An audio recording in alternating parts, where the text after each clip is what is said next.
दोस्तों, पिछली वीडियो में हमने देखा था कि हमारे डेटा पॉइंट की किसी भी प्रॉपर्टी को हम फीचर बोलते हैं और मशीन लर्निंग में हम इन फीचर्स पर मैथमेटिकल ऑपरेशंस यूज करना चाहते हैं। लेकिन ये मैथमेटिकल ऑपरेशंस डिस्कस करने से पहले हमें फीचर से रिलेटेड और कुछ कॉन्सेप्ट समझने पड़ेंगे। दोस्तों, मैं हूं प्रसून और इस वीडियो में हम फीचर वेक्टर और फीचर स्पेस के बारे में बात करेंगे। शुरू करते हैं फीचर वेक्टर से। जैसा कि हमने फीचर वाली वीडियो में देखा था, बेसिकली फीचर्स हमारे डेटा पॉइंट की एक प्रॉपर्टी होती है। अब फीचर से ही रिलेटेड एक कॉन्सेप्ट होता है फीचर वेक्टर। बेसिकली फीचर्स के कलेक्शन को फीचर वेक्टर बोलते हैं। जैसे इन सब एग्जांपल्स के लिए जो फीचर्स हमने देखे, उनकी वैल्यूज की जो सीक्वेंस है वो उस डेटा पॉइंट का फीचर वेक्टर है। फीचर वेक्टर में एक और कंडीशन होती है कि जो फीचर्स का कलेक्शन हम ले रहे हैं वो सारे फीचर्स न्यूमेरिक होने चाहिए।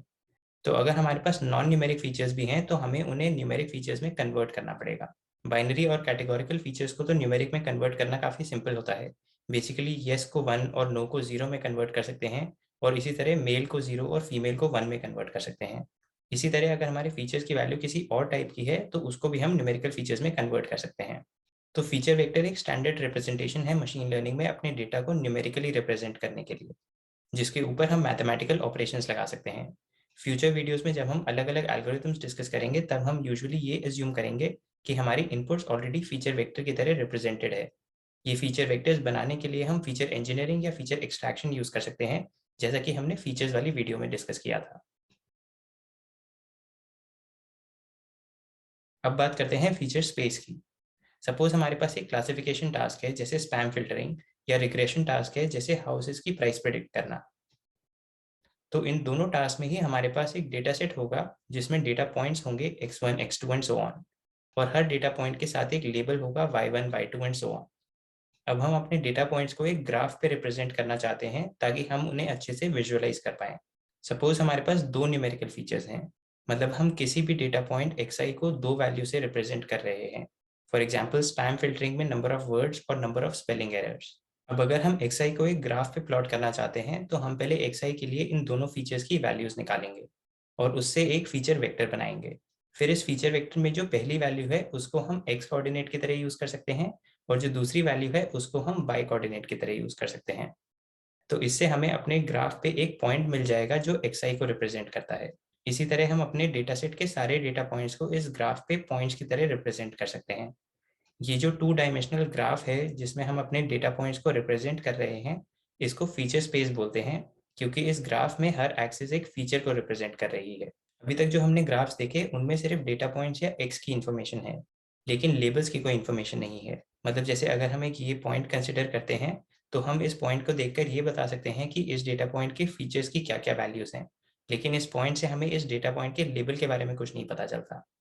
डेटा पॉइंट्स के लेबल्स की इन्फॉर्मेशन को ग्राफ पर रिप्रेजेंट करने से हम अपने डेटा सेट को और अच्छे से समझ सकते हैं। चलिए समझते हैं कि हम अपने लेबल्स की इन्फॉर्मेशन को कैसे ग्राफ पे रिप्रेजेंट कर सकते हैं। पहले बात करते हैं क्लासिफिकेशन की। यहाँ हमारे लेबल्स कैटेगोरिकल होते हैं, मतलब वो हमारे डेटा को कैटेगरीज में डिवाइड करते हैं। जैसे स्पैम फिल्टरिंग में दो कैटेगरीज होती हैं, स्पैम और नॉट स्पैम। और इसी तरह हैंड रिटन डिजिट रिकग्निशन के टास्क में 10 कैटेगरीज होती हैं। तो हम हर कैटेगरी को एक अलग कलर से रिप्रेजेंट कर सकते हैं। फॉर एग्जाम्पल स्पैम फिल्टरिंग में हम स्पैम ईमेल्स के लिए रेड कलर और नॉट स्पैम ईमेल्स के लिए ब्लू कलर यूज कर सकते हैं। अब अगर x1 का लेबल स्पैम है तो हम उसे ग्राफ में रेड कलर से रिप्रेजेंट करेंगे, और ऐसे ही अगर x2 का लेबल नॉट स्पैम है तो उसे हम ब्लू कलर से रिप्रेजेंट करेंगे। तो इस तरह हम अपने पूरे डेटा सेट में जितने भी डेटा पॉइंट्स हैं उनको रेड या ब्लू कलर से रिप्रेजेंट कर सकते हैं, डिपेंडिंग ऑन कि उनका लेबल क्या है। हैंड रिटन डिजिट रिकग्निशन में क्योंकि 10 कैटेगरीज हैं, यहाँ हम 10 अलग अलग कलर्स यूज करके इन पॉइंट्स को रिप्रेजेंट कर सकते हैं। अब इस ग्राफ में एक्स और वाई दोनों की इन्फॉर्मेशन है। किसी पॉइंट के कोऑर्डिनेट से हम उस डेटा पॉइंट के फीचर्स बता सकते हैं और उसके कलर से हम उसका लेबल बता सकते हैं। तो इस ग्राफ से हम अपने डेटा को विजुअलाइज कर सकते हैं और इससे हमें अपने डेटा के बारे में कुछ यूजफुल चीज़ें पता चल सकती हैं।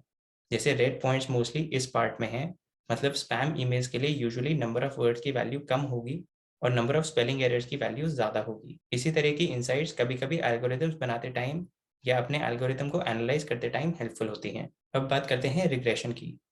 यहाँ हमारे लेबल्स कंटिन्यूस होते हैं, मतलब वो एक इंटरवल में कोई भी वैल्यू ले सकते हैं। जैसे हाउसेस की प्राइस प्रेडिक्शन का टास्क या सेल्फ ड्राइविंग कार्स में स्पीड और स्टीयरिंग एंगल प्रेडिक्शन का टास्क। यहाँ y की इन्फॉर्मेशन को रिप्रेजेंट करने के लिए यूजुअली हम एक एडिशनल एक्सिस बनाते हैं और इस नई एक्सिस पे y की वैल्यू रिप्रेजेंट करते हैं। तो बेसिकली अगर हमारे पास दो फीचर्स हैं तो हम अपने पॉइंट्स को 3 डायमेंशंस में प्लॉट करेंगे। पहली दो एक्सिस में उस डेटा पॉइंट के फीचर्स की वैल्यूज रिप्रेजेंट करते हैं और तीसरी एक्सिस में उसके लेबल की वैल्यू रिप्रेजेंट करते हैं। इसी तरह हम अपने डेटा सेट के सारे डेटा पॉइंट्स और उनके लेबल्स की इंफॉर्मेशन को एक 3 डायमेंशनल स्पेस में रिप्रेजेंट कर सकते हैं। इन जनरल अगर हमारे पास n फीचर्स हैं तो क्लासिफिकेशन में हम अपने डेटा पॉइंट्स को इन n डायमेंशंस में प्लॉट करते हैं और उनके लेबल के हिसाब से उनको अलग अलग कलर से रिप्रेजेंट करते हैं। रिग्रेशन में हम एक एडिशनल एक्सिस बनाते हैं, तो हम अपने डेटा पॉइंट्स को n+1 डायमेंशंस में रिप्रेजेंट करते हैं, जिसमें से n डायमेंशंस फीचर्स की वैल्यूज होती हैं और लास्ट डायमेंशन लेबल की वैल्यू होती है। यूजुअली 2 या 3 डायमेंशन से ज़्यादा वाले केसेस को विजुअलाइज करना मुश्किल होता है, इसलिए हम अपने एल्गोरिदम्स को समझने के लिए ज़्यादातर 1, 2 या 3 फीचर्स वाले केसेस कंसिडर करते हैं और फिर इन सिंपल केसेस में एल्गोरिदम को समझने के बाद हम मैथमेटिकल इक्वेशंस यूज करके ज़्यादा फीचर्स वाले केसेस को ईजिली हैंडल कर सकते हैं। अब फीचर स्पेस की एक इंटरेस्टिंग प्रॉपर्टी होती है। जो पॉइंट्स फीचर स्पेस में आसपास होते हैं वो एक दूसरे से सिमिलर होते हैं। तो जैसे यहाँ पॉइंट्स ए और बी फीचर स्पेस में क्लोज हैं, तो ये जो डेटा पॉइंट्स को रिप्रेजेंट कर रहे हैं वो डेटा पॉइंट्स एक दूसरे से सिमिलर होंगे। ऐसा इसलिए क्योंकि फीचर स्पेस में ए और बी क्लोज होने का मतलब है कि ए के फर्स्ट फीचर की वैल्यू और बी के फर्स्ट फीचर की वैल्यू सिमिलर है। इसी तरह ए के सेकंड फीचर की वैल्यू और बी के सेकंड फीचर की वैल्यू भी सिमिलर है। तो ऐसे ए और बी के सारे फीचर्स की वैल्यू सिमिलर हैं। अगर एक भी फीचर की वैल्यू ए और बी में काफ़ी अलग-अलग होगी, तो ए और बी फीचर स्पेस में दूर-दूर होंगे। क्योंकि सारे फीचर्स की वैल्यू सिमिलर हैं, इसलिए ए और बी सिमिलर होंगे। जैसे स्पैम फिल्टरिंग वाले टास्क में अगर हमारे फीचर्स हैं नंबर ऑफ वर्ड्स और नंबर ऑफ स्पेलिंग एरर्स, तो ए और बी में नंबर ऑफ वर्ड्स भी सिमिलर होंगे और नंबर ऑफ स्पेलिंग एरर्स भी सिमिलर होंगी।